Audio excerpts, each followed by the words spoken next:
Hi friends, నా పేరు నెహ్రూ అండి. మీరు చూస్తున్నారు local boy Nehru YouTube channel అండి. ఫ్రెండ్స్, నేను నిన్న ఒక వీడియో అయితే చేయడం జరిగింది. రామ్ చరణ్ గారి గురించి ఒక మంచి అద్భుతమైన కొత్త కథ రాశానని. చాలామంది ఎవరు స్పందన అయితే రావడం లేదు, చాలామంది సపోర్ట్ చేస్తలేరు.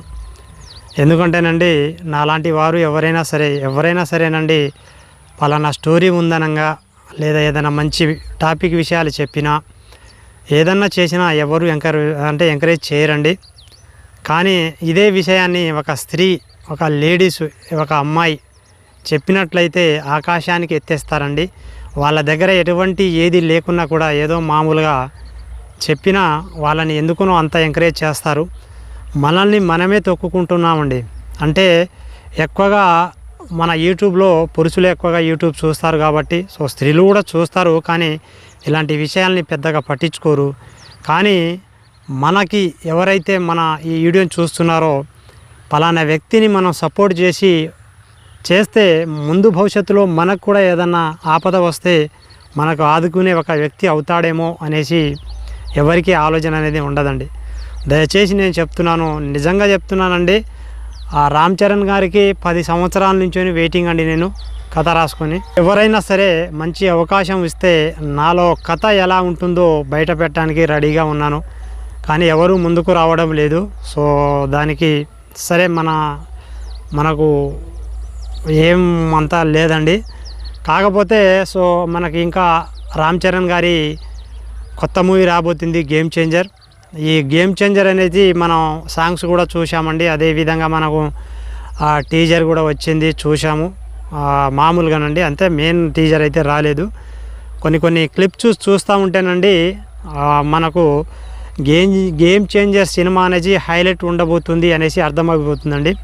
కానీ ఏదైతే శంకర్ గారిలో ఒక మైనస్ పాయింట్ అయితే ఉందండి. శంకర్ గారిని నేను తప్పుగా అంటం లేదు, కానీ శంకర్ గారి ప్రతి ఒక్క సినిమాలు తీసుకుంటే స్టోరీ పరంగా బ్రహ్మాండమైన స్క్రీన్ ప్లే, అదేవిధంగా మంచి ఏదైతే ఉంటుందో అది చూపించడం జరుగుతుంది మంచిగా. అంటే ఒక హీరోయిన్ కానీ ఒక స్టోరీని ఎలా మలుపు తీయాలి, అదేవిధంగా సొసైటీకి ఎటువంటి మెసేజ్ ఇవ్వాలనేసి శంకర్ గారికి బాగా వెన్నతో పెట్టిన విద్య అండి. కానీ స్టోరీ మీద డిపెండ్ అయ్యో లేదా ఇది వర్కౌట్ అవుతుంది అనుకుంటారో ఏమో, కానీ కొన్ని సినిమాల్లో శంకర్ గారి సినిమాలు కొన్ని మనం చూసుకుంటేనండి హీరోని మొత్తం డామినేట్ చేసేస్తారండి. విలన్ని హైలైట్ చేసేస్తారు. దీనికి ఉదాహరణ మనం చూసుకుంటే ఐ సినిమానండి. ఐ సినిమా ఇంత హైప్ ఎలా లేచిందంటేనండి, నువ్వంటే నా జతగా అనే సాంగ్స్లో మన విక్రమ్ గారికి ఆ మృగం గెటప్ ఉంటుందో చూశారండి. ఆ మృగం గెటప్ అనేసి టీజర్లో చూసేసరికి అపరిచితుడులోగా ఎలా జరిగిందో ఇందులో కూడా మన ఏదైతే విక్రమ్ గారు ఒక 4-5 గెటప్లు మనకు కనిపించడం జరిగింది.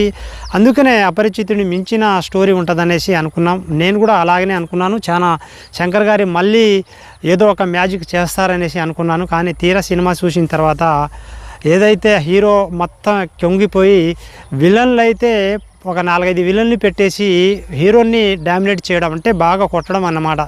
ఇలా 4-5 సార్లు చూడడం కంటే ప్రేక్షకులకు ఎవరికైనా సరేనండి డిసప్పాయింట్ జరిగింది.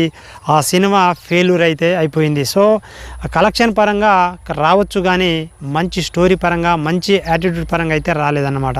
సో నాకు గేమ్ చేంజర్లో ఒకటైతే అనిపిస్తుందండి, ఒకవేళ శంకర్ గారు ఏదో ఒక మిస్టేక్ కనుక జరిగినట్లయితే ఇక మనం సినిమా గురించి చెప్పాల్సిన అవసరం లేదు. కానీ ఏ మిస్టేక్ లేకుండా ఒకవేళ పొరపాటున స్టోరీ కనుక ఒకే ఒక్కడు అపరిచితుడు, ఓకేనా, కొన్ని సినిమాలు ఉంటాయి శంకర్ గారి, ఆ రకంగా ఉన్నట్లయితే మాత్రం ఇక సినిమాని ఆపే ప్రసక్తే లేదండి.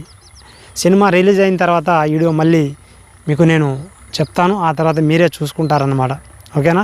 సో ఒకవేళ నేను ఆ తప్పిదం ఏంటో కూడా సినిమా చూసిన తర్వాత చెప్తానండి. ఒకవేళ సినిమా బాగుంటే పర్వాలేదు, ఏదైనా తప్పిదాలు ఉంటే ఇదే తప్పిదమని చెప్పడానికి ముందుకు వస్తాను. సో సినిమా బాగుంటుంది, మాలాంటి వారు ఎంతమంది చెప్పినా కూడా సినిమా ఎక్సలెంట్గా ఉంటుంది, దాని ఎటువంటి ఏది ఉండదన్నమాట.